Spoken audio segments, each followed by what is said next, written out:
Astral limited इस company के नतीजे आए हैं और नतीजों पर बात करने के लिए हमारे साथ जुड़ चुके हैं कंपनी के सीएफओ हीरानंद सवलानी जी। और पहले उनके बारे में कुछ बता दें। एस्ट्रल के बारे में अगर बात करें तो 1998 में कामकाज कंपनी ने शुरू किया था।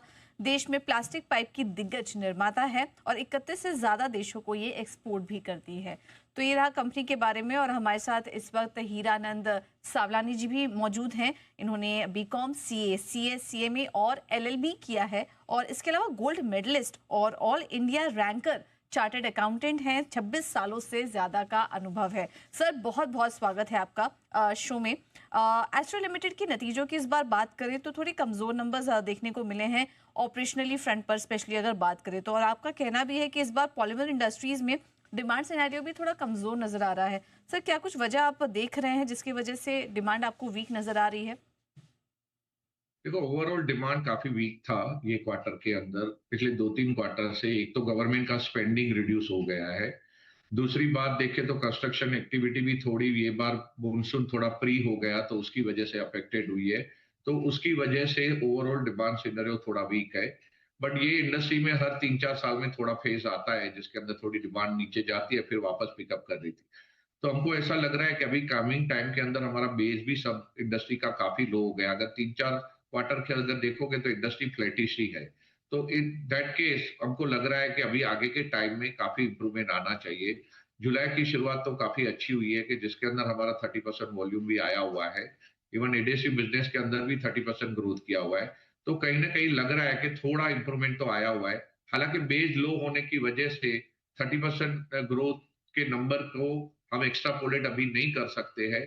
वी हैव टू वेट, 1-2 महीने और भी वेट करेंगे और उसके बाद पता चलेगा कि ये डिमांड सिनेरियो सस्टेन होता है कि उसमें कुछ चैलेंज आती है। तो ओवरऑल तो लग रहा है कि अभी पिकअप यहाँ से शुरू हो जाना चाहिए। ये कोई लंबे टाइम के लिए कोई ऐसा इंडस्ट्री में कभी होता नहीं है, टेम्पररी है, तो यहाँ से बाहर निकल जाएगी industry. Alright. Sir, good morning, Neha this side. EBITDA margin हमने देखा 195 बिप्स घटा है सर इस क्वार्टर में। कब तक आपको लगता है कि ये मार्जिन्स में टर्न अराउंड देखने को मिलेगा और पुराने लेवल्स तक आएंगे सर? तो नेहा जी, अगर आप देखोगे तो इसके अंदर 25 करोड़ का हमारा इन्वेंट्री लॉस है, क्योंकि पॉलीमर अगर वाई ऑन वाई बेसिस पे देखोगे तो 14% डाउन हुआ है और क्वार्टर ऑन क्वार्टर बेसिस पे भी 5-6% डाउन। तो उसकी वजह से इन्वेंट्री पे लॉस आया हुआ है। तो उसकी वजह से ये मार्जिन पे प्रेशर लग रहा है। अगर हम उसकी इफेक्ट को निकाल देते हैं तो मेरे हिसाब से मार्जिन में कोई चैलेंज नहीं है। आगे जाके ये इन्वेंट्री लॉसेस खत्म हो जाएंगे तो मेरे को नहीं लग रहा है कि Q2 से ये चैलेंज आएगा। तो मार्जिन तो इन लाइन ही हो जाएगा। मार्जिन में कोई वरी नहीं है हमको। जिन भी आने वाले समय में यहाँ पर सुधार ही देखने को मिलेगा।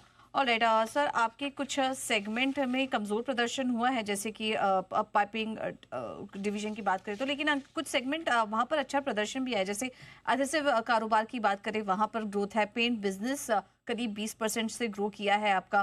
तो क्या कुछ सेगमेंटल वाइज अगर बात करें, प्रदर्शन कैसा रहा है, किस सेगमेंट में अच्छा प्रदर्शन देखने को मिला और फ्यूचर एक्सपेक्टेशन क्या है आपकी? आप देखोगे तो सभी सेगमेंट ने बहुत अच्छा परफॉर्मेंस किया है। हमारा यूके जो पिछले 3-4 क्वार्टर से ग्रो नहीं कर रहा था, वो भी अभी 7.5% ग्रोथ पे आया हुआ है। अगर आप बाथवेयर देखोगे तो वो भी हमारा 25% ग्रोथ पे है। अगर पेंट देखोगे तो वो भी 20% ग्रोथ किया हुआ है। पॉलीमर की वजह से खाली पाइप के अंदर आपको डी ग्रोथ लग रहा है। अगर पॉलीमर अभी यहाँ से स्टेबल हो जाएगा तो पाइप में भी वापस ग्रोथ शुरू हो जाएगा। तो हमको कहीं पे भी ग्रोथ रिलेटेड चैलेंज नहीं लग रही है। तो उसकी वजह से ऐसा लग रहा है कि आगे के क्वार्टर में उसका बेनिफिट दिखाई देगा क्लियरली नंबर के अंदर। सर, कौन सा सेगमेंट पे आप ध्यान देंगे, क्योंकि वैसे तो हम देख रहे हैं कि सारे सेगमेंट्स ने ही अपने हिसाब से कुछ ठीक ठाक ग्रोथ यहाँ पर दी है। और आपने कहा कि पॉलीमर की डिमांड भी इवेंचुअली वापस लौटेगी। फ्यूचर एक्सपेक्टेशन क्या है सर अलग अलग सेगमेंट से? तो हम ओवरऑल लग रहा है कि हम कम से कम यहाँ से डबल डिजिट ग्रोथ तो करेंगे ही हर हर सेगमेंट के अंदर। और जो छोटे सेगमेंट है, बाथवेयर है, उसमें 20-25% आएगा। पेंट है, वो छोटा सेगमेंट है, तो उसमें भी 20-25% ग्रोथ आएगा। एडेसिव के अंदर भी 15% के आसपास का ग्रोथ लग रहा है।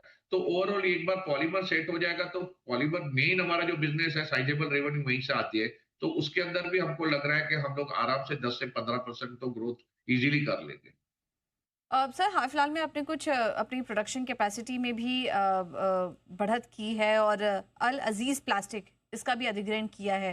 कब तक लग रहा है आपको ये आपके प्रॉफिट्स में इसका योगदान दिखना शुरू होगा? और क्या मेरे ख्याल ऐसे से कुछ और प्लान्स जी, एक्विजिशन हाँ, की मेरे और योजना के प्लान्स हैं आपके?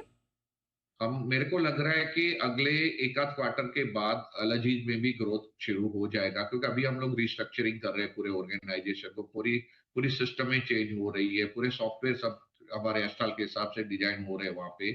तो पूरी टीम को अलाइन कर रहे हैं, तो उसके अंदर थोड़ा नॉर्मली कोई भी एक्विजिशन के बाद 2-3 क्वार्टर तो कम से कम इसी में चले जाते हैं।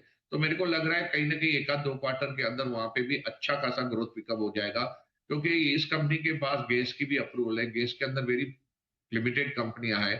तो जिस तरह से गैस का यूसेज बढ़ रहा है कंट्री के अंदर, तो यहाँ पे भी हमको लग रहा है आगे जाके अच्छा अट्रैक्शन मिलेगा। लेकिन उसके लिए एक आध 2 क्वार्टर और वेट करना पड़ेगा, उसके बाद हमको लग रहा है बहुत ही अच्छा इंप्रूवमेंट आ जाएगा।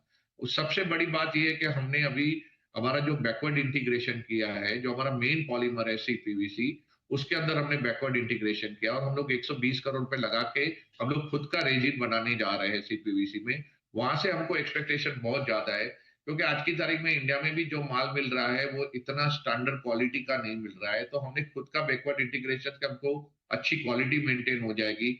दूसरा ये है कि नया जी अगर आप देखोगे ना, तो हमको 2.5 से 3 महीना मिनिमम सीपीवीसी की इन्वेंट्री मेंटेन करनी पड़ती है, क्योंकि हम लोग डिपेंडेंट है इंपोर्ट के ऊपर।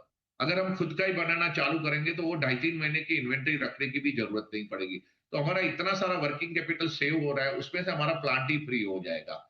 तो हम लोग बैकवर्ड इंटीग्रेशन में जा रहे हैं, वहां से हमारा मार्जिन भी काफी एक्सपांड होगा। अगर आपको याद हो तो 2015 में भी हमने ऐसा ही किया था, जब हम लुब्रिजोल के साथ सीपीवीसी में कनेक्टेड थे, हमने बैकवर्ड इंटीग्रेशन करके खुद का कंपाउंड किया था, तब हमारा 300 बिप्स का मार्जिन इंप्रूवमेंट हुआ था। तो अभी ये चीज वापस हम करने जा रहे हैं, फर्दर एक स्टेप का बैकवर्ड इंटीग्रेशन कर रहे हैं, उससे कंपनी के मार्जिन में काफी इंप्रूवमेंट आएगा। लेकिन उसके लिए 12 महीने लगेंगे, हमारा सितंबर 26 तक प्लान चालू हो जाएगा, तो उससे बहुत बड़ा बेनिफिट कंपनी को मिलने जा रहा है।